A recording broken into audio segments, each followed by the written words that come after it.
नमस्कार. नमोऽस्तुते व्यासविशालबुद्धे फुल्लारविन्दायतपत्रनेत्र येन त्वया भारततैलपूर्णः प्रज्वालितो ज्ञानमयः प्रदीपः. नारायणं नमस्कृत्य नरं चैव नरोत्तमं देवीं सरस्वतीं व्यासं ततो जयमुदीरयेत्. ॐ श्री परमात्मने नमः.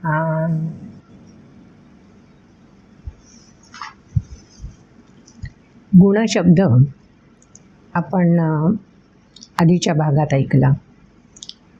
तो श्लोक आठवत असेल आपल्याला. प्रकृतेः क्रियमाणानि गुणैः कर्माणि सर्वशः. तिथे गुणांचा उल्लेख झाला. दुसऱ्या अध्यायातही गुणांचा उल्लेख आहेच. मागच्या भागात तेही बोललो होतो आपण. पण इथेच या श्लोकात आहे तसा पुढच्याही श्लोकात मागच्या वेळी आपण ऐकला गुणांचा उल्लेख. गुणागुणेषु वर्तन्त इति मत्वान सज्जते.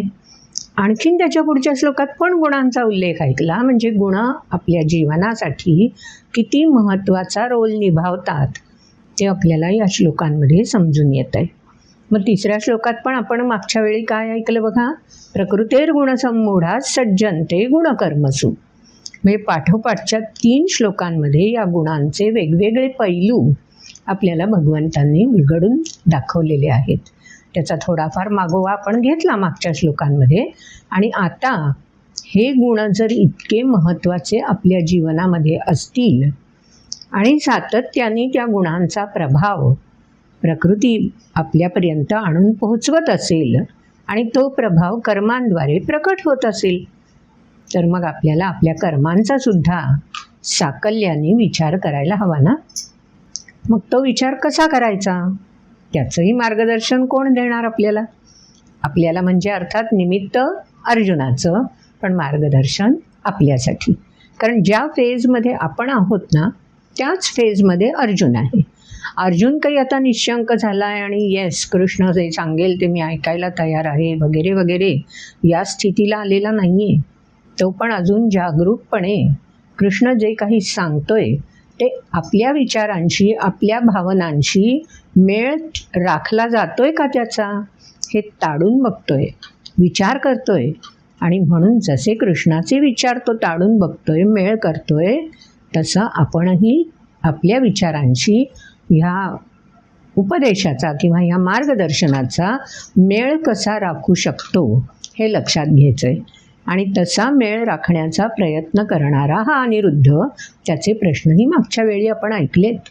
त्याच्या आणखी 1-2 प्रश्नांची उत्तरं आपल्याला बघायची आहेत.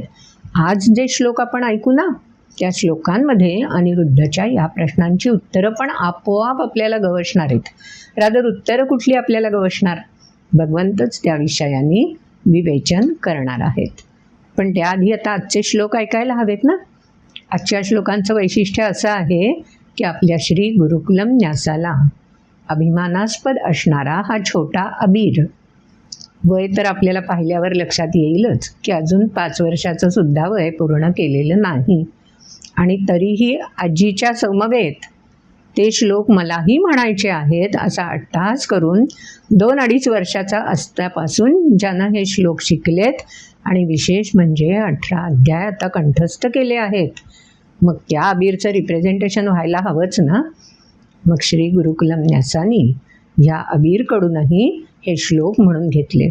रादर न्यास कुठला म्हणून घेणार आहे, अबीरच हे श्लोक म्हणायची तयारी दाखवून हे श्लोक आता आपल्याला म्हणून दाखवणार आहे. तेव्हा पहिल्यांदा आपण ते श्लोक ऐकूयात आणि मग त्याच्या संदर्भात अनिरुद्धच्या प्रश्नांचा मागोवा घेत काय नेमकं भगवंतांनी सांगितलं आहे ते जाणून घेऊया. कदाचित आपल्याही प्रश्नांची त्याच्यामध्ये उकल मिळून जाईल आपल्याला. तर सुरुवातीला श्लोक ऐकूयात. मयि सर्वाणि कर्माणि सन्न्यस्याध्यात्मचेतसा निराशीर्निर्ममो भूत्वा युध्यस्व विगतज्वरः किमे मतभिदन्नित्यमनुतिष्ठन्ति मानवाः श्रद्धावन्तो अनुसूयन्तो मुच्यन्ते तेऽपि कर्मभिः ये त्वेतदभ्यसूयन्तो नानुतिष्ठन्ति मे मतम् सर्वज्ञानमूढांस्तान्विद्यनष्टानुचेतसा सदृशञ्ज्येष्ठते तस्य प्रकृते ज्ञानवानपि प्रकृतिं यान्ति भूतानि निगृहीष्यति इन्द्रियस्येन्द्रियस्यार्थे रागद्वेषौ व्यवस्थितौ तयोर्नवशमागच्छेत् तौ यस्य परिपन्थिनौ श्रेयान् स्वधर्मो विगुणः परधर्मात्मनुष्ठिता स्वधर्मे निधनं श्रेयः परधर्मो भयावहः. पहिल्या श्लोकात आबिरने आपल्याला काय बरं ऐकवलंय? मयि सर्वाणि कर्माणि संन्यस्य अध्यात्म चेतसा. अध्यात्म चेतसा हे दोन शब्द तसे आपल्या दृष्टीने जरा व्यावहारिक नाही आहेत ना. चेतसा म्हणजे मन बुद्धी आणि अध्यात्म म्हणजे आपला स्वभाव. तेव्हा आपला स्वभाव हा मनबुद्धीशीच जोडून असतो ना, त्यानुसारच तर आपलं प्रकटीकरण होत असतं. अर्थात स्वभावाचा जसा कोणालाही थांग लागत नाही तसंच मनबुद्धीचं पण आहे बरं. अगदी संकल्प करून आपण त्या मनाला योग्य दिशेला वळवायचा प्रयत्न केला तरीसुद्धा ते मन इतकं चंचल आहे केव्हा आपल्याला तिथून डायव्हर्ट करेल आणि दुसऱ्या कुठल्या तरी विचारांशी जोडून टाकेल सांगता येत नाही. म्हणून आवर्जून भगवंतांनी या 3ऱ्या अध्यायामध्ये एक जीवनशैलीचा एक फॉर्म्युला आपल्याला सांगून दिला आहे बरं. ते पण गुह्य ज्ञान आहे, रहस्य आहे. मग तो कोणता फॉर्म्युला आहे घ्यायचा आपण समजून. सोपा आहे फॉर्म्युला. 3च अक्षरी फॉर्म्युला आहे. ACD. आपण ABC म्हणतो ना ओळीनी, पण या फॉर्म्युल्यामध्ये ACD म्हणायचं आहे हां आपल्याला. हो, A stands for, C stands for and D stands for. समजून घेऊया. ते या श्लोकामध्ये आपल्याला उलगडायला लागणार बघा. पहिल्या ओळीत काय म्हटलं? मयि सर्वाणि कर्माणि संन्यस्य. संन्यस्य आपल्याला संन्यास शब्द ओळखीचा आहे. भगवी कफनी घातलेले आणि लौकिक अर्थाने व्यावहारिक जगाचा त्याग करून चिंतन मनन ध्यानामध्ये उर्वरित आयुष्य व्यतीत करणारे किंवा एका विशिष्ट कौटुंबिक पार्श्वभूमीला त्यागून वानप्रस्थाश्रम वगैरे हे शब्द जुने झाले पूर्वीचे. आजकाल वानप्रस्थाश्रम म्हणजे काय ते पण आपल्याला ठीक आहे ना, आपण घेणारच होत तेही समजून. पण आत्ता तरी निदान आपण काय म्हणतो की व्यावहारिक ज्या पोटभरणाच्या उदरभरणाच्या साधनांमध्ये आपण जास्त गुरफटलेले असतो त्यातून बाहेर पडून ठेविले अनंते अशा वृत्तीने जीवन व्यतीत करण्यासाठी सज्ज असलेले त्यांना आपण संन्यासी म्हणतो. पण इथे भगवंतांनी संन्यासी म्हटलंच नाही आहे. संन्यस्य म्हणजे कृती करायची आहे. मग कर्माणी संन्यास्य म्हणजे काय करायचं? कर्म तर आचरायला सांगितलं आहे आणि मग त्या संन्यास्य करायचं म्हणजे नेमकं काय आणि ते कसं संन्यास्य करायचं आहे? अध्यात्म चेतसा म्हणजे मन बुद्धी आणि जो एक माझा स्वभाव म्हणजे निश्चय व्यावहारिक आचरणासाठी सिद्ध असलेला त्या निश्चयाला पकडून तो धागा धरून संन्यास्य करायचं. म्हणजे जे जे मी स्वीकारलेलं आहे व्यावहारिक वागणं आपलं जेव्हा होतं, आचरण जेव्हा घडतं त्यालाच आपण कृती म्हणतो. त्यालाच आध्यात्मिक भाषेमध्ये कर्म म्हणायचं. मग जेव्हा माझ्याकडून कर्म केलं जातं तेव्हा ते कर्म रुजू करण्यापूर्वी मी हे कर्म मला करायचं आहे, ही फॅक्ट आहे, हे वास्तव आहे, त्याचा मी स्वीकार करावा लागतो. आणि वरवर स्वीकार केला की येस करायचं आहे बुवा कर्म, चला इतर करतायत ऑल्सो रॅन आपणही करत राहूया. म्हणून जर मी कर्म स्वीकारलं असेल तर निश्चितपणे माझ्यामध्ये ते कर्म करत असताना आळसाचा प्रवेश होऊ शकतो. गोंधळाची स्थिती येऊ शकते. आणि ते कर्म करू नये, केल्याने काय फायदा होणार आहे वगैरे वगैरे शंका संशय मनामध्ये ठाण मांडायला सुरुवात करतात, जसं की अनिरुद्धच्या प्रश्नामध्ये आपल्याला कळतंय. म्हणून कर्म करत असताना मुळात भगवंतांनी या श्लोकात सांगून दिलं, अध्यात्म चेतसा संन्यस्य. संन्यस्य ही पुढची स्थिती आहे, पण संन्यस्य या स्थितीपर्यंत पोहोचण्यापूर्वी अध्यात्म चेतसेनी म्हणजे मन बुद्धी आणि स्वभाव म्हणजे वृत्ती म्हणून मी त्या कर्माचा स्वीकार केला पाहिजे, अंगीकार केला पाहिजे. मग ते छोटं मोठं कोणतंही कर्म असेल. एखाद्या खेळामध्ये मला यश मिळवायचं आहे, तर ते यश काही असं लगेच एक पाऊल टाकल्याबरोबर नाही ना वाट्याला येत. कित्येक अपयश पचवावी लागतात, कित्येक पराभव सामोरे येतात. कदाचित एखाद्याला सुरुवातीला एकदम आलेख उंचावणारं यश मिळेल सुद्धा, पण ते कायम टिकवण्यासाठी पुन्हा संन्यस्य व्हावंच लागतं. आणि कसं? अध्यात्म चेतसा, म्हणजे ती वृत्ती स्थिरावणं महत्त्वाचं असतं. अध्यात्म म्हणजे स्वभाव म्हणजेच वृत्ती. कृती आणि वृत्ती याच्यामध्ये फरक आहे बरं. कृती उक्तीद्वारे बोलण्यातून समोरच्याला समजू शकते की ही कृती मी केली.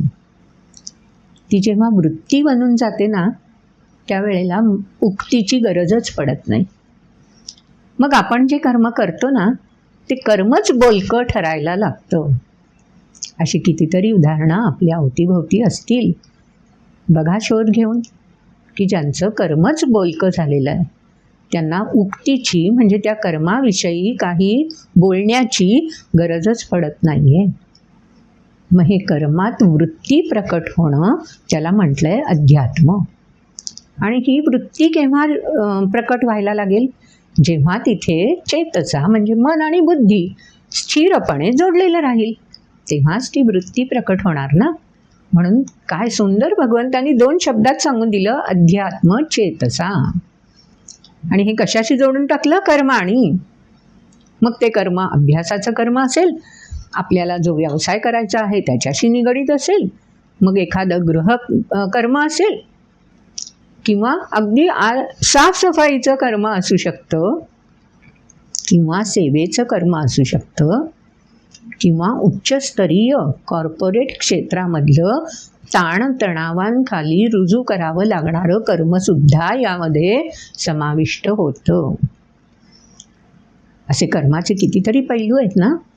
मग त्यापैकी कोणतंही कर्म मला करायचं असेल तर पहिल्यांदा मी ए स्टँड्स फॉर ॲक्सेप्टन्स. आणि हा ॲक्सेप्टन्स बॉन्डसारखा नुसता लिहून देऊन चालत नाही. तो ॲक्सेप्टन्स अध्यात्म चेतसा व्हावा लागतो.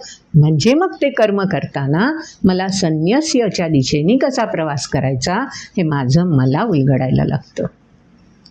अर्जुनाला भगवंत स्वतः सांगून देत आहेत की कशा प्रकारे व्यावहारिक जगामध्ये येणाऱ्या अडीअडचणींना ताणतणावांना सामोरं जाताना स्वतःच्या स्वभावाचं परीक्षण करायचं आहे. अध्यात्मचेतसा म्हणजे मन आणि बुद्धीला पैलू पाडून घ्यायचे आहेत. हेच सगळं इथे सांगायला सुरुवात केली आहे की जे जर मला उलगडलं, कळलं आणि कृतीत इम्प्लिमेंट करता आलं ना, तर मग माझ्या मनातल्या शंका संशय भीती आणि येणारे ताणतणाव ह्या सगळ्यांना मी सामोरा जाऊ शकेन. मागच्या भागात आपण विवेकानंदांची गोष्ट ऐकली ना. सामोरं जाणं महत्त्वाचं आहे. आता सामोरं तर गेलो आपण, क्लिअर झालं. अध्यात्म चेतसा ॲक्सेप्टन्स वृत्तीपर्यंत पोहोचला पाहिजे. आता हा वृत्तीतून कर्माद्वारे प्रकट व्हायचा असेल तर त्या कृतीला कोणकोणते घाव सहन करायला लागणार आहेत बघा. म्हणजे ते कर्म प्रकट होताना युनिक झालं पाहिजे, त्याच्यात वेगळेपण आलं पाहिजे. त्यासाठी त्या कर्माच्या अवतीभोवती कोणतं वलय ठेवता आलं पाहिजे. दुसऱ्या ओळीत ते सांगून दिलं भगवंतांनी. बघा भगवद्गीता आपल्या जीवनाशी जोडलेली आहे की नाही. आजच्या ह्या ट्रान्झिटरी फेजमध्ये जीवनाच्या हेच तर सगळं आपल्याला करावं लागतं ना. मग आता मला कृतीमध्ये युनिकनेस आणण्यासाठी, वेगळेपण, विशेषत्व आणण्यासाठी त्याला पैलू पाडायचेत. म्हणजे ती कृती कशी प्रकट करायची आहे? दुसऱ्या ओळीत निर्ममहा आहे ना पहिलाच शब्द, निर्ममो, निरहंकारः.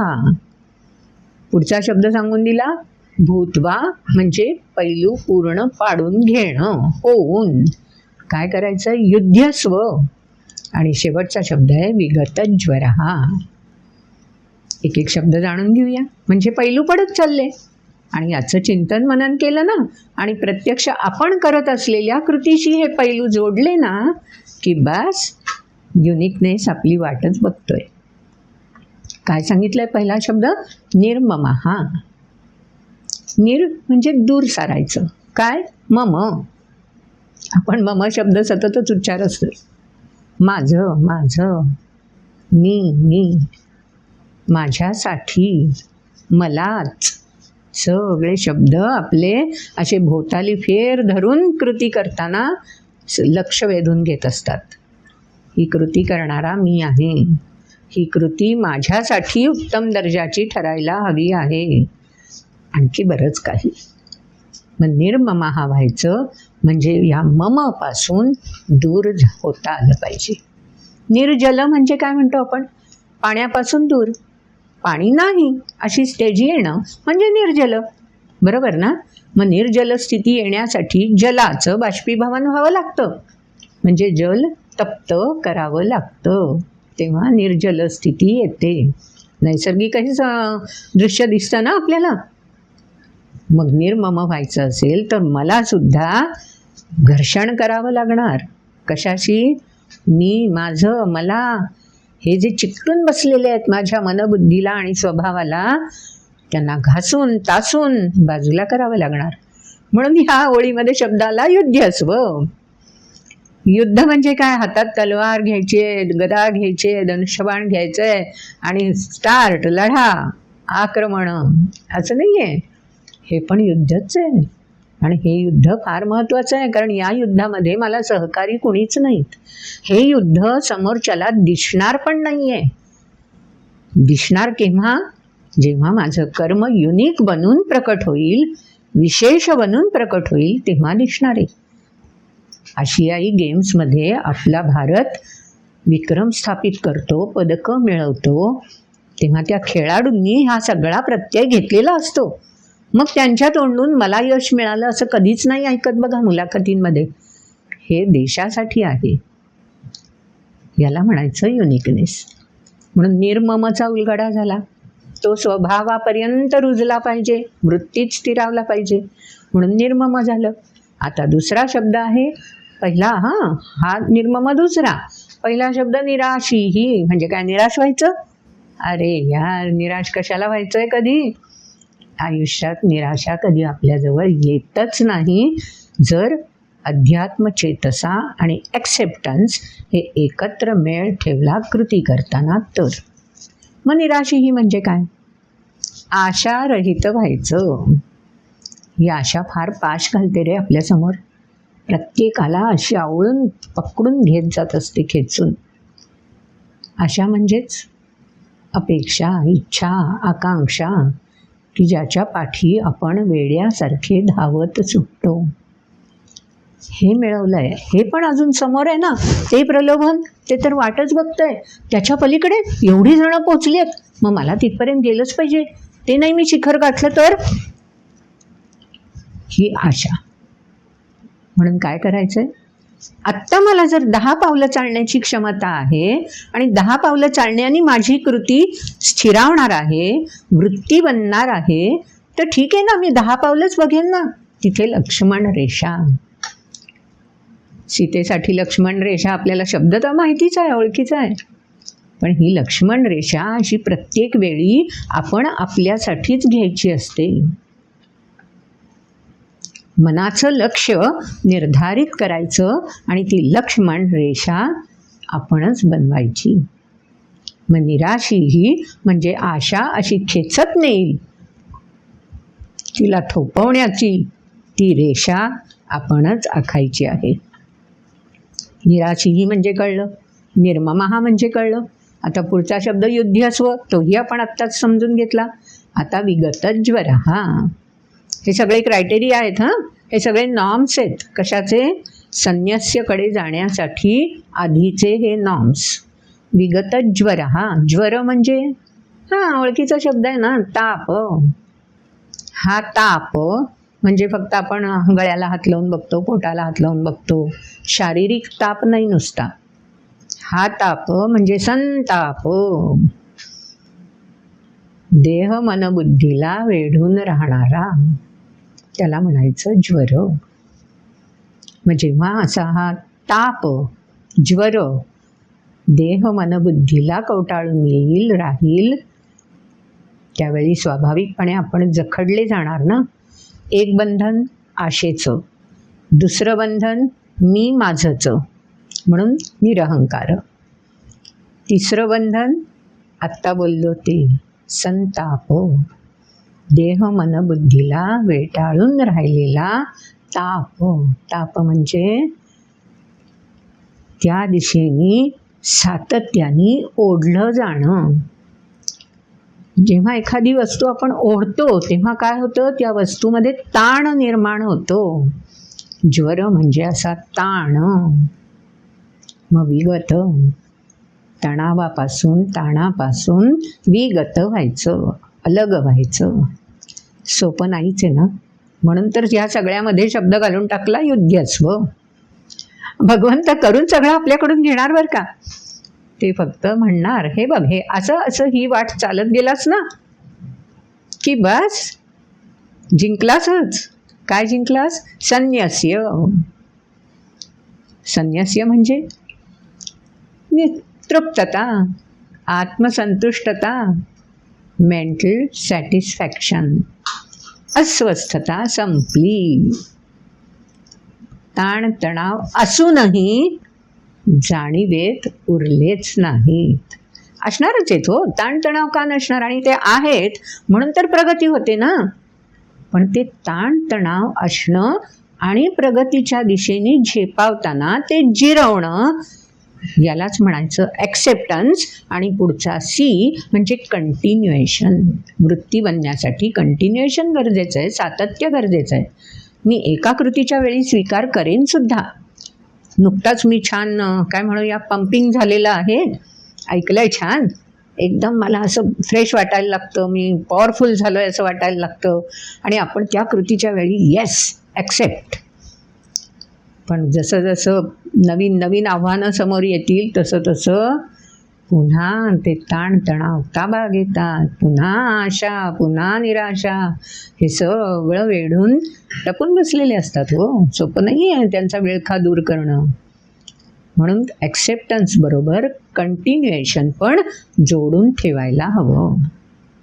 आता फॉर्म्युला तिसरा अक्षर कुठलं? डी. फॉर्म्युला लक्षात ठेवायचा आहे हां, आपल्याला जीवनशैलीत आपल्या आणायचा आहे तो. मग ACD मधला ॲक्सेप्टन्स झालं, कंटिन्युएशन झालं. आता तिसरं D. D for detach. Detach म्हणजे संन्यास्य. असंच असतं ना. आता पावसाळ्या दिवसांमध्ये धरणं भरली, ओसंडून व्हायला लागली की काय कृती केली जाते?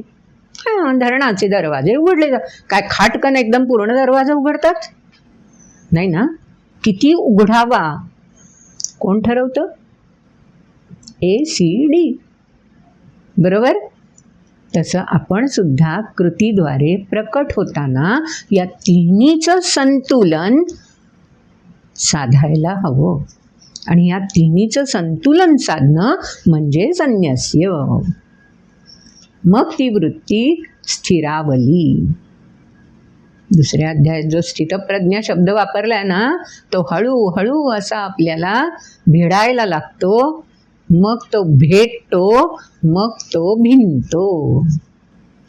नवीन शब्द दिलाय हा गीतेनी, आधी भिडला पाहिजे. मग या श्लोकात सांगून दिलं, तो जर भिडायला हवा असेल, वृत्तीमध्ये स्थिरावायला हवा असेल, तर निराशीही झालं पाहिजे, निर्ममाह झालं पाहिजे, निरहंकार झालं पाहिजे. आणखीन सांगून दिलं विगतज्वरः, आणि त्यासाठी सातत्याने संघर्षाला तयार, तत्पर. बस. मग अध्यात्म चेतसा आणि तिसरं स्वभाव हे सगळं वृत्ती बनून रुजलं. केवढा मोठा संदेश दिलाय ना. अख्खा 3रा अध्याय ज्याचं नावच कर्मयोग आहे. आणि कर्म तर एक क्षण असा जात नाही. नाही कश्चित क्षणमपि जातु तिष्ठत्य कर्मकृत. आठवून बघा, एक क्षण तरी असा सापडतो का? आहे आपलं आव्हान, खुलं आव्हान सगळ्यांना. कळवा कमेंट बॉक्समध्ये, हा क्षण माझा कर्मरहित गेला. सापडेल का कोणाला असा क्षण? करा प्रयत्न. नाही सापडणार, कारण भगवंतांनी सांगूनच दिलंय हो. आणि हे सगळं तुम्ही कमेंट बॉक्समध्ये लिहायला बसलात तर तुम्ही कर्मच करताय ना. आणि ते कर्म करण्यासाठी हाताला तुमच्या एनर्जी मिळतेय, कारण शरीरामध्ये तो ऊर्जा रस बनून प्रवाहित राहतोय ना, म्हणजे तेही कर्मच आहे ना. आणि ते कर्म होण्यासाठी, तो रस बनण्यासाठी आणि प्रवाहित राहण्यासाठी श्वास घेण्याचं तर कर्म चालूच आहे ना. म्हणजे एक क्षण सुद्धा कर्माशिवाय व्यक्ती राहू शकत नाही. मग ते कर्म कशा प्रकारे आपल्याला जीवनाला जोडून घ्यायचं आहे, कशा प्रकारे ते युनिक करायचं आहे, कर्म करताना आपली वृत्ती पैलू पडलेली कशी प्रकट करायची आहे, हे या श्लोकामध्ये सांगितलं. म्हणून पिव्हट ज्याला म्हणतो आपण, की गाभा, आधार, तो मेन पिव्हट कुठला आहे या अध्यायातला हा श्लोक आहे. आणि म्हणून जीवनामध्ये जेव्हा आपल्याला कर्म जे अखंड करायचं आहे, त्यावेळी हा श्लोक विसरायचा नाही, की ज्या श्लोकामध्ये आपल्याला हा फॉर्म्युला मिळतोय ACD, ॲक्सेप्ट, कंटिन्यू, डिटॅच. आता पुढच्या श्लोकांमध्ये काय सांगून दिलं? ये मे मतमिदं नित्यमनुतिष्ठन्ति मानवाः श्रद्धावन्तः अनसूयन्तः. हे 2 शब्द महत्त्वाचे आहेत. आम्ही ACD ऐकलं, करायला सुरुवात केली.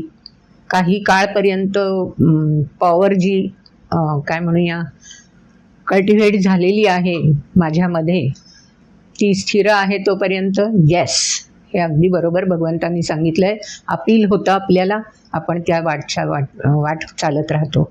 पण जेव्हा का असा कुठला तरी एखादा मोठा खडा स्पीड ब्रेकर येतो, मानेला हिसडा देणारा, त्यावेळी तो स्पीड ब्रेकर क्रॉस केल्यावर काय होतं? आपली श्रद्धा डळमळीत व्हायला लागते. म्हणून पुढच्या श्लोकात भगवंतांनी सावध केलं, अशी वेळ येऊ शकते बरं.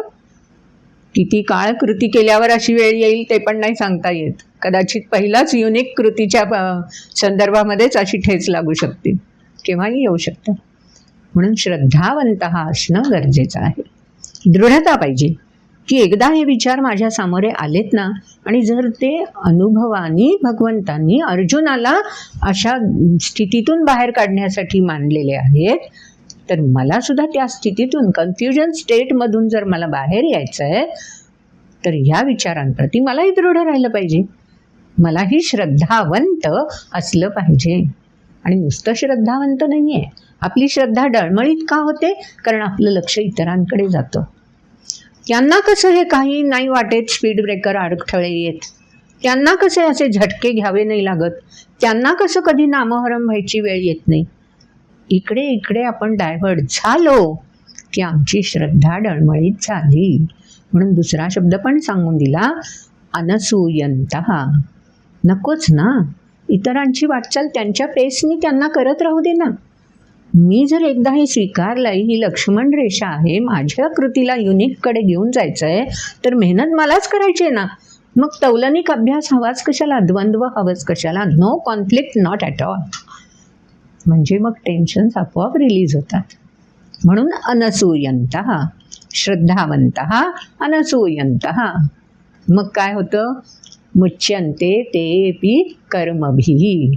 मग कर्मातली अस्वस्थता आपोआप मुचियन्ते, पार पसार होऊन जाते, नाहीशी होते.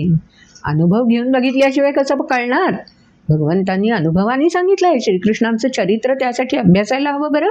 श्रीकृष्णांना भगवंतांनी माध्यम निवडलं आहे ते उगीच नाही आहे. जसं महाभारत वाचायचं आहे, अभ्यासायचं आहे व्यक्तिमत्वांचे पैलू समजून घेण्यासाठी, तसं श्रीकृष्णाचं चरित्रसुद्धा अभ्यासायचं आहे.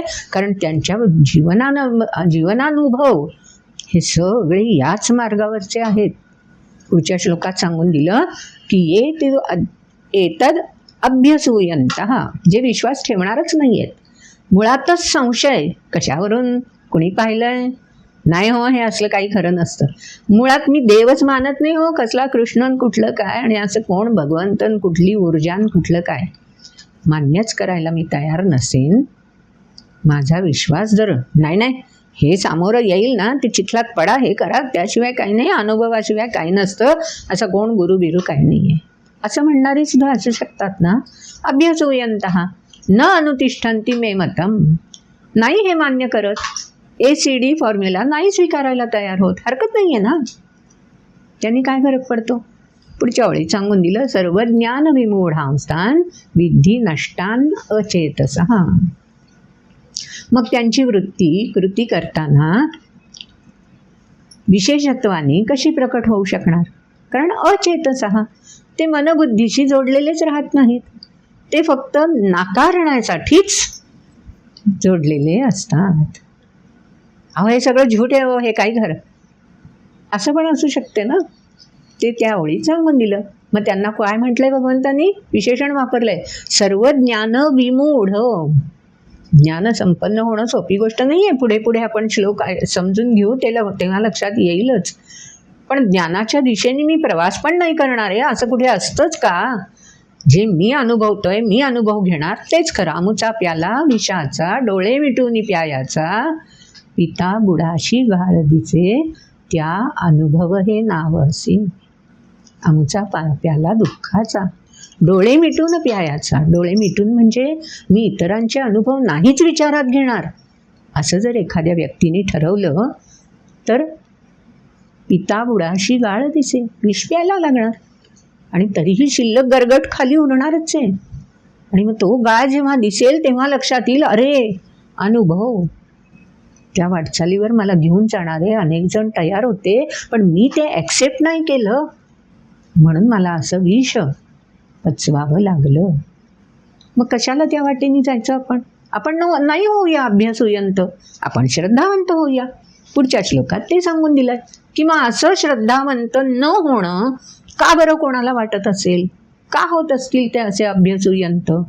त्याचंही कारणच आहे. ते पुढच्या श्लोकात सांगून दिलं, प्रकृती यान्ति भूतानि निग्रह किं करिष्यति.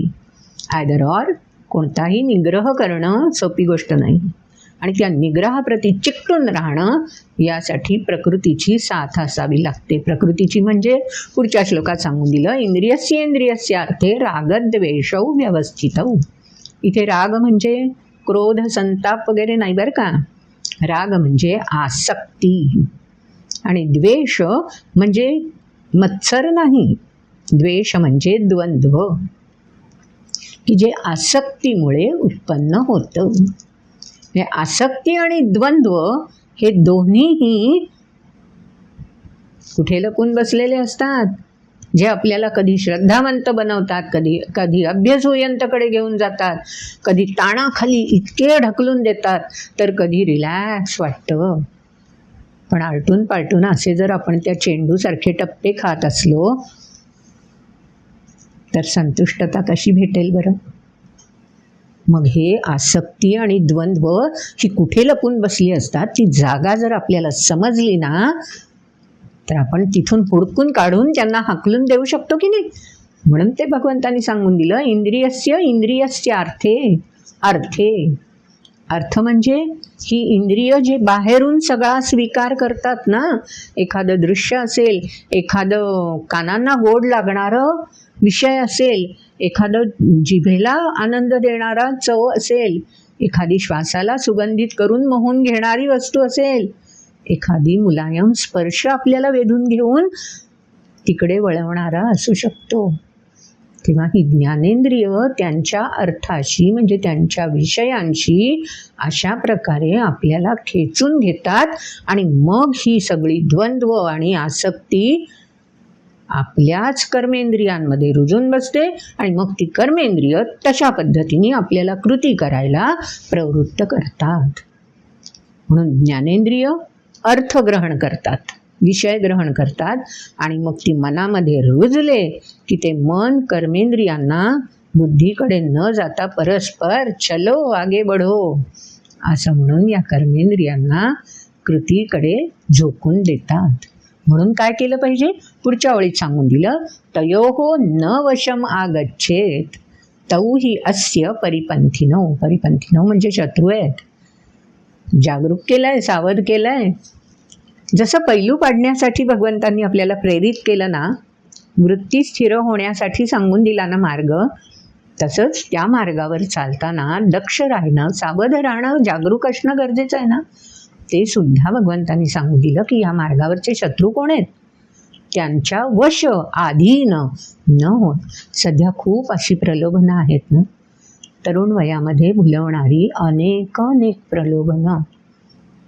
मग ते तात्पुरतं सुख देणारं, आजच्या भाषेत जे ड्रग्स बोललं जातं ते सुद्धा खेचून घेणारे असू शकतात. तात्कालिक सुख, टेन्शन दूर, गरजच नाही, चल ये, एक बास पुरेसा आहे तेवढा, एक कश घेतलास की बघ कसा तू संतुष्ट. परिपंथीनो शत्रू आहेत बरं. गोड बोलणं भुलवण्यासाठी तेवढं पुरेसं ठरतं. सध्या उच्छाद मांडलाय ना या सगळ्यांनी, कलियुगाचा प्रताप येतो. पण मीही कलियुगातच आहे हे लक्षात असलं तरीही तयोर्न वशमागच्छेत हे सांगून दिलंय. त्यांच्या अधीन व्हायचं की नाही याचा निर्णय करणारं अध्यात्मचेतसा माझी वृत्ती मी पैलू पाडून तयार करू शकतो आणि तशी कृती प्रकट करू शकतो किंवा शकते. म्हणून वृत्ती नाही नुसती पुरेशी, ती अंतर्गत आहे. ती प्रकट कुठून होणार आहे? कृतीतून. म्हणून असे मोह जर मला विळखा घालायला यायला लागले तर ठामपणे, दृढपणे तयोहो न वशमागच्छेत, त्यांच्या अधीन न होण्याचं स्थैर्य, ACD या फॉर्म्युल्यांमुळे आपल्याला मिळणार. डिटॅच, ॲक्सेप्ट की हा मोह येतोय माझ्या दिशेने, कंटिन्यू होणार आहे तो मोह, एकदा नाही प्रयत्न करून पुरे होत. हे विळखे असे पुन्हा पुन्हा अवतीभोवती घुटमळत राहतात इन कंटिन्युएशन. पण त्यांच्यापासून डिटॅच होणं, ती दृढता, ती दक्षता, ती जागरूकता कोणी करायची? आपणच. तेच भगवंतांनी हे श्लोक फार महत्त्वाचे आहेत हं. आणि कदाचित आपल्याला ते म्हणून दाखवणारा हा अबीर पुढच्या पिढीचा सुद्धा प्रतीक असू शकतो. तेव्हा त्या पिढीपर्यंत सुद्धा हे सगळे ACD ही जीवनमूल्य हळूहळू रुजवत गेलीच पाहिजेत. पुढच्या श्लोकात अजून सांगून दिलं मग भगवंतांनी, मग शाश्वत समाधान मिळायचं कसं? हे सगळं ऐकल्यानंतर सोपी गोष्ट नाही ना. श्रेयान, श्रेय म्हणजे संतुष्टता, तृप्तता. ती जर प्रचितीला यायला हवी असेल, एखादा क्षणच असा मिळतो हो की जो आपल्याला तृप्ती मिळवून देतो. पण दिवसभरात खूप ताणतणाव सहन केल्यानंतर, अनिरुद्ध ऐकतोयस ना, तुझ्या प्रश्नांची सगळी उत्तरं आहेत बरं याच्यात, ताडून बघ तू, उलगडा होईलच तुला. आणि जर तसं वाटलं ना तर कमेंट बॉक्समध्ये कळवशीलच. आणि हा अनिरुद्ध प्रतीक आहे बरं, प्रतिनिधी आहे. अनिरुद्धसारख्या अनेक जणांना हे प्रश्न पडलेले असणार आहेत. तुम्हीही बघा काय सांगून दिलं. अशी तृप्ती ज्या क्षणाला मला जाणवते तो क्षण बाकीच्या क्षणांच्या गर्दीमध्ये कुठेतरी हरवून जातो. आणि मग मला वाटत राहतं मी सतत अतृप्त आहे, असमाधानी आहे, माझं मन शांतच नाही आहे, नुसता कल्लोळ कल्लोळ तोच फक्त मला समोर दिसत राहतो. पण त्या कल्लोळामध्ये सुद्धा दृढता निश्चितपणे आहे, ती आपल्याला शोधायची आहे. आणि ती शोधण्यासाठी या श्लोकात सांगून दिलं स्वधर्म. 2 शब्द वापरले त्या श्लोकात. श्रेयान सुरुवात आहे आणि स्वधर्म आणि परधर्म. श्रेयांशी जो शब्द जोडलाय ना तो आहे स्वधर्म, आणि भयावहाशी जो शब्द जोडलाय ना तो आहे परधर्म. अनुष्ठितात त्याच्याशी जोडलाय. आणि पुढच्या वेळीत भयावहा, परधर्म भयावहा. श्लोक पक्का लक्षात ठेवा हां. स्वधर्म श्रेयान आणि परधर्म भयावह. परधर्म भयावह केव्हा असेल? अनुष्ठितात. तिष्ठ म्हणजे स्थिर करणं. मी जर परधर्मच माझ्यामध्ये रुजवायचा प्रयत्न केला, परधर्म म्हणजे I have to stick to my duty. आजच्या भाषेत बरोबर आहे ना? One must have to stick his duty. Duty means दायित्व, कर्तव्य, जे ॲक्सेप्टेड. मी स्वीकारलं आहे की मला आत्ता हे करायचंच आहे. मग ते करताना कसं केलं पाहिजे? श्रेयान, समाधान मिळेल असं केलं पाहिजे. हे समाधान, समजा मला दायित्व निभावायचं आहे, मला नियम तोडणाऱ्यांना पकडायचं आहे. नाक्यावरची ड्युटी आहे माझी, मला नियम तोडणाऱ्यांना पकडायचं आहे. दायित्व आहे माझं, स्वधर्म आहे, स्वीकारलेला आहे, ॲक्सेप्टेड. जेव्हा मी स्वीकारला त्यावेळेला मी एक शपथ घेतलेली असते प्रामाणिकतेची. कायम कर्तव्याशी, दायित्वाशी आणि त्याहीपेक्षा प्रामाणिक सचोटीशी जोडलेलं राहण्याची. ही शपथ बाहेरून कोणी आपल्याला द्यायची गरज नसते. त्याच्याशी जोडलेलं राहण्याने मिळणारा आनंद आपण अनुभवलेला असतो. फक्त कालांतराने तो अनुभव दडपून टाकून आपण परधर्म म्हणजे मोह, लोभ यांच्या गुंत्यात अडकायला लागतो. आणि माझ्या जोडीला जे तिथे काम करणारे आहेत ते जर सहजपणे नियमांचं उल्लंघन करणाऱ्यांना सोडून देत आहेत असं मला दिसतंय, आणि मी जर नियमाला चिकटून राहून त्यांना अडवण्याचा प्रयत्न करायला लागलो तर ते उलट माझीच गचांडी आजच्या भाषेमध्ये आवळायला येत आहेत. तुला कोणी सांगितला हा नसता उद्योग? असा प्रसंग येऊ शकतो. बरं, येतोच व्यावहारिकदृष्ट्या. मग अशा वेळेला नुसता हा बोध काय उपयोगाचा? खरंच आहे आपलं म्हणणं. अर्जुनाच्या मनात सुद्धा असेच प्रश्न आलेत की अरे माझी इच्छा नाही आहे, मला प्रामाणिकच तळमळ आहे, मला स्वधर्माशीच चिकटून राहायचं आहे, शाश्वत आनंदच मला लुटायचा आहे, श्रेय प्राप्त करून घ्यायचं आहे. पण हा जो विळखा आहे ना माझ्या भोवती परधर्म आचरणाऱ्यांचा, त्या परधर्म आचरणांच्या विळख्यातून माझी सुटका होणार कशी? कोण मला मग त्या परधर्माच्या दिशेने खेचून घेतं? असं काय घडतं? काय विशेष असतं? आलं ना आपल्या पण मनात की मलाही प्रामाणिक रुजू राहायचं आहे. पण मग असं खेचलं जाणारे अनेक जण आपल्याला का दिसतात अवतीभोवती?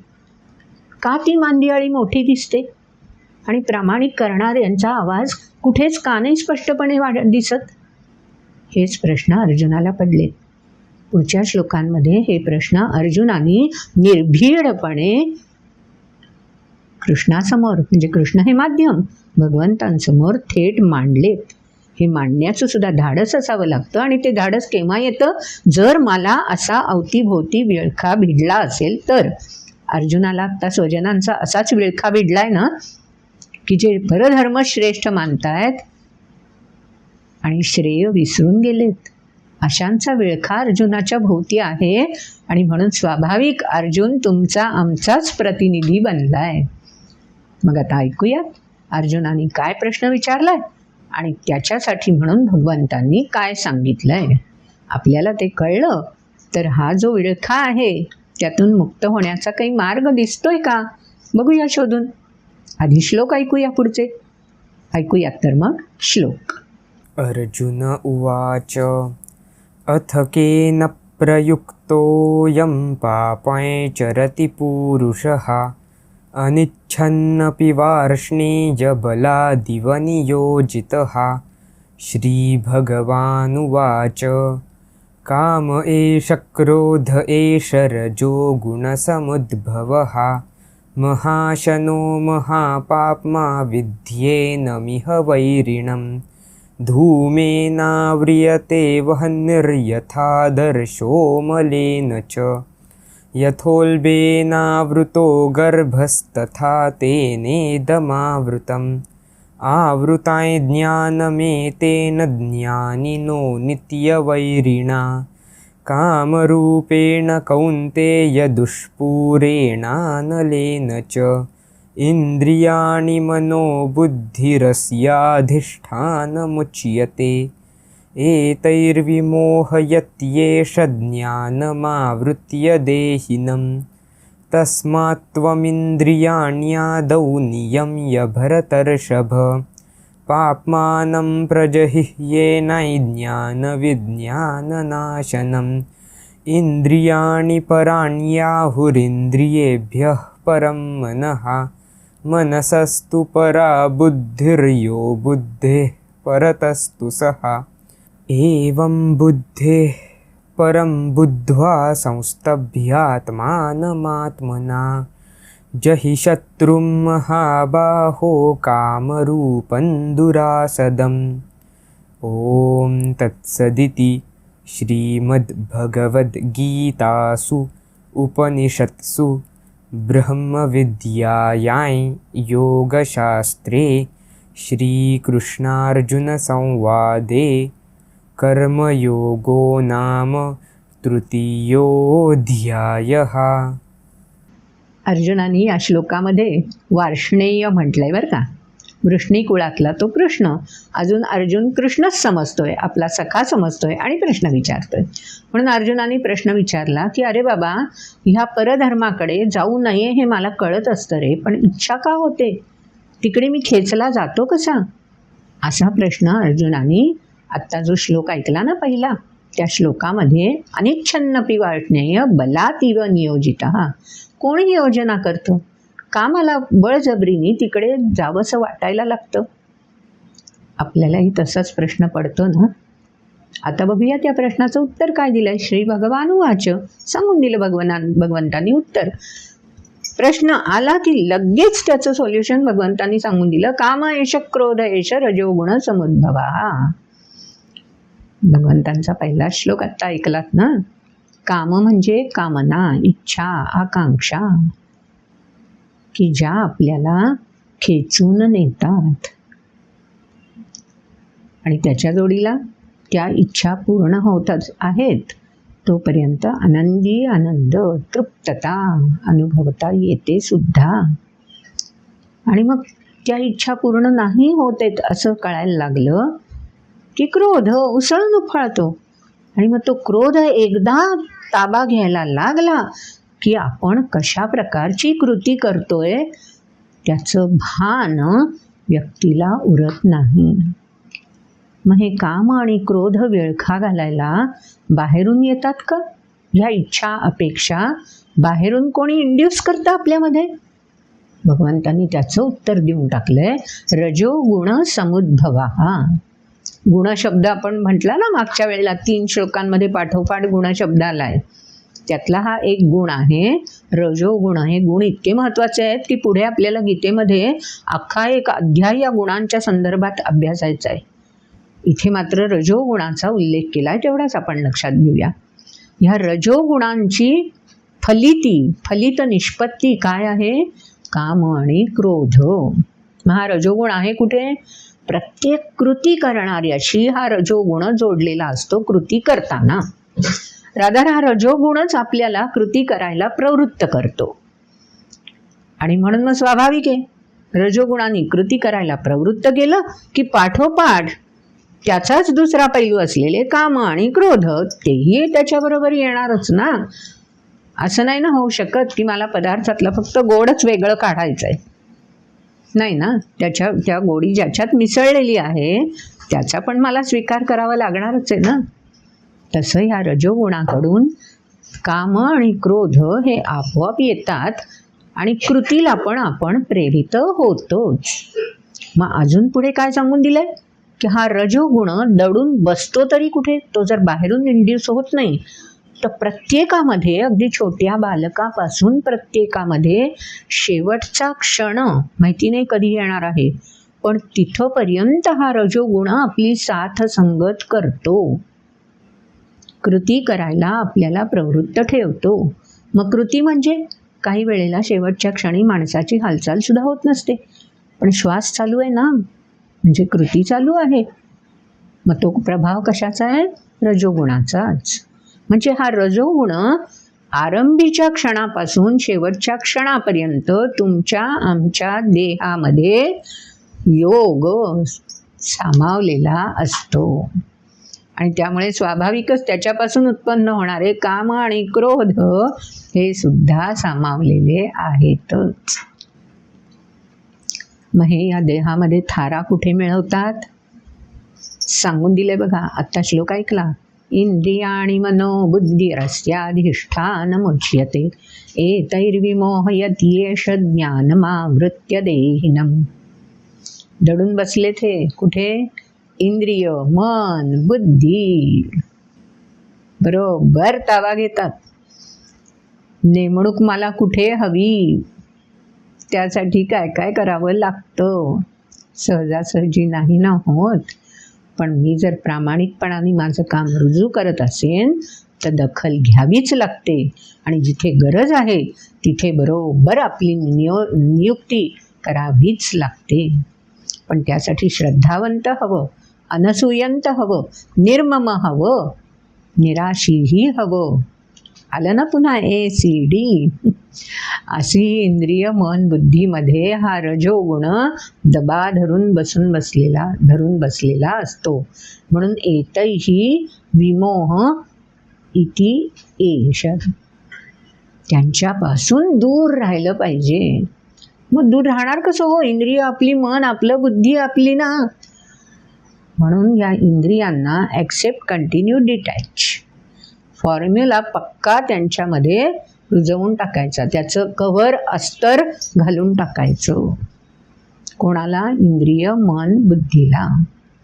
की येस, इंद्रिय मन बुद्धीमध्ये हे असणारच आहेत. हा रजोगुण तिथे ठाण मांडून बसणार आहे म्हणजे काम आणि क्रोध पण असणारच आहेत. असू दे ना, कंटिन्यू कृती करताना ते येऊ दे ना माझ्याबरोबर. पण मी मात्र त्यांच्यापासून डिटॅच. महा मी म्हणजे कोण? देहिनम. त्याच श्लोकात शब्द वापरलाय. देहिनम म्हणजे माझी क्षमता प्रकट करणं, ऊर्जा कृतीद्वारे संक्रमित करणं, माझं चैतन्य कृतीशी जोडलेलं ठेवणं, याला म्हणायचं देहिनम. मग ही ऊर्जा आहे, चैतन्य, ही क्षमता, ही या अस्तरापासून निश्चितपणे दूर ठेवता येते. पुढच्या श्लोकात ते सांगून दिलं कशी दूर ठेवता येईल. सावध होऊन तस्मात् त्वमिंद्रियाण्यादौ नियम्य भरतर्षभ. नियम्य, दृढ निश्चय करायचा आहे. संयम असला पाहिजे.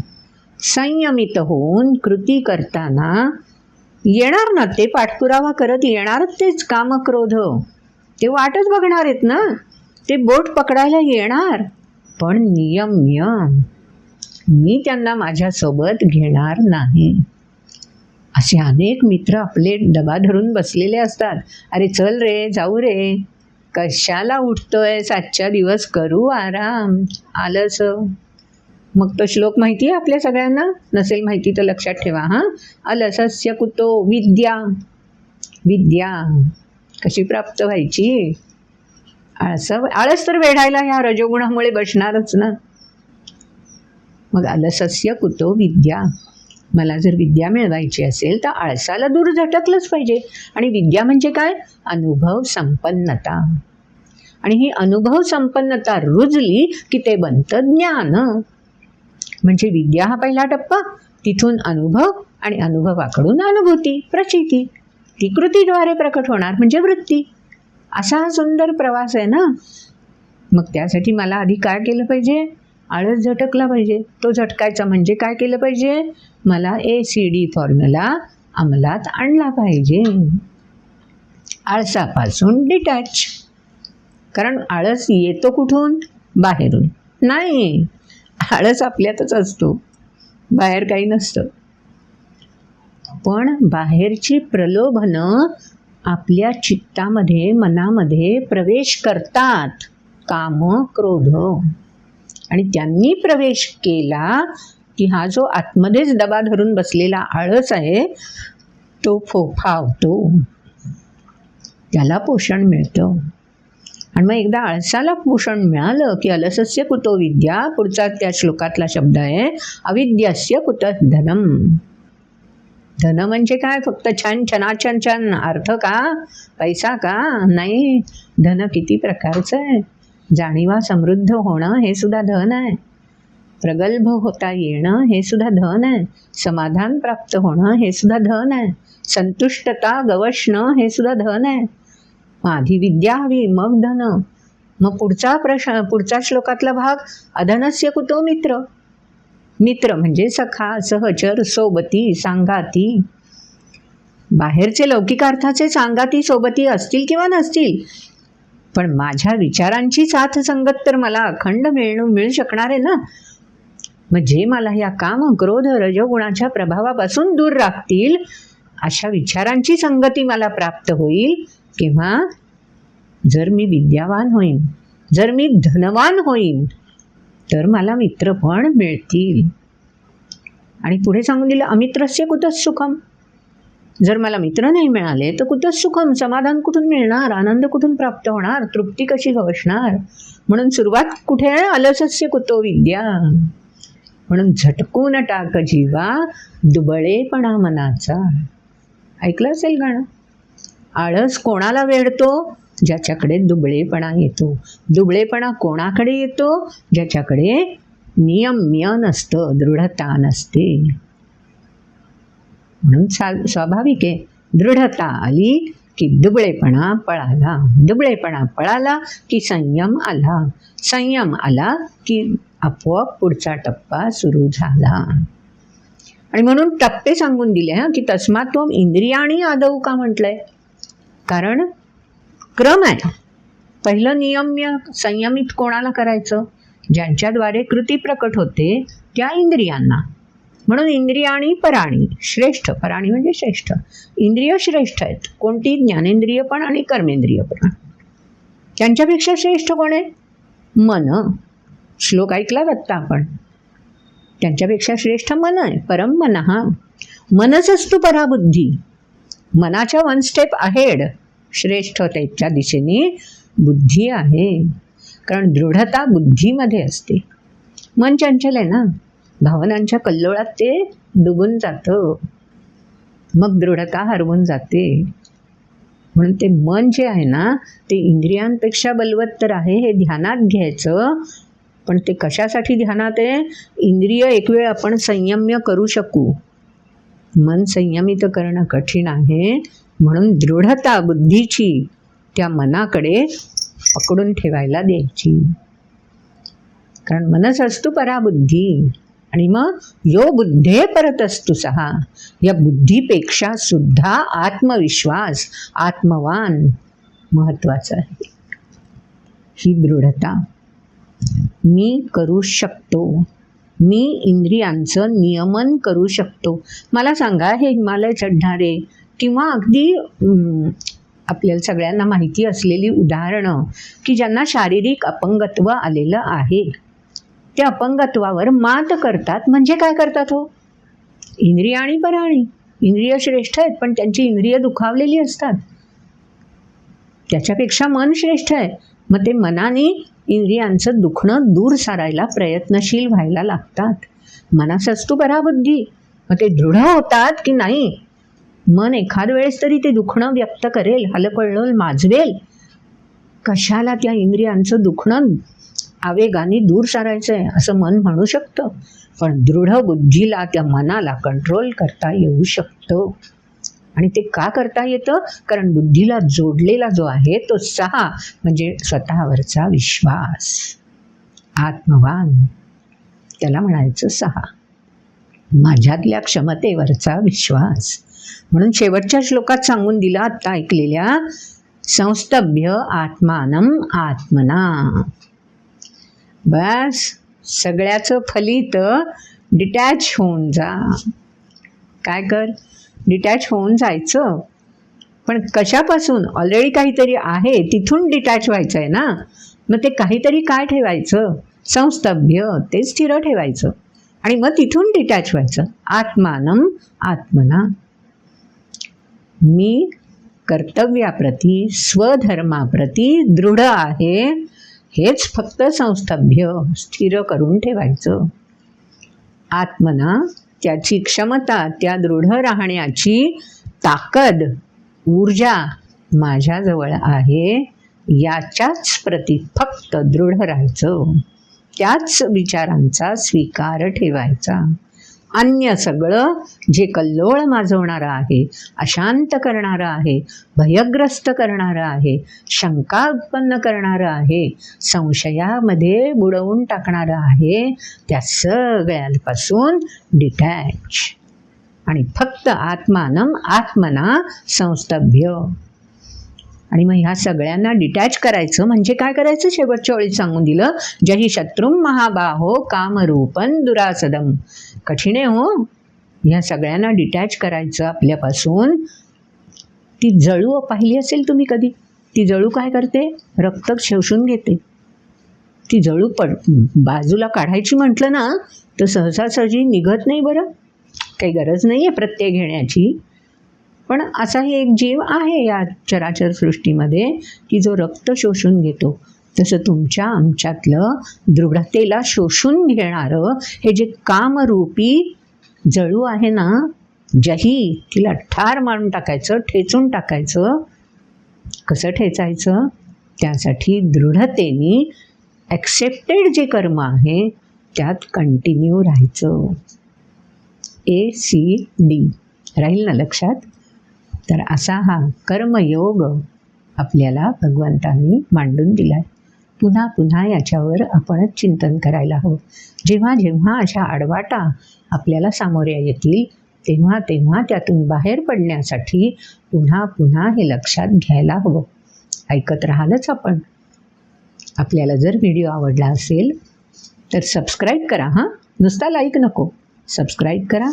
लाईक तर करालच, त्याच्या पुढे जाऊन ज्यांनी अजूनपर्यंत याविषयी माहितीच घेतली नाही आहे त्यांच्यापर्यंत नेऊन पोचवा, शेअर करा. आणि हो, आपले अभिप्राय कमेंट बॉक्समध्ये द्यायला विसरू नका. हा फॉर्म्युला लक्षात असेलच ना? असू दे लक्षात. ACD accept, continue, detach. पुन्हा पुढच्या भागामध्ये भेटत राहणारच आहोत. नमस्ते. भारत माता की जय.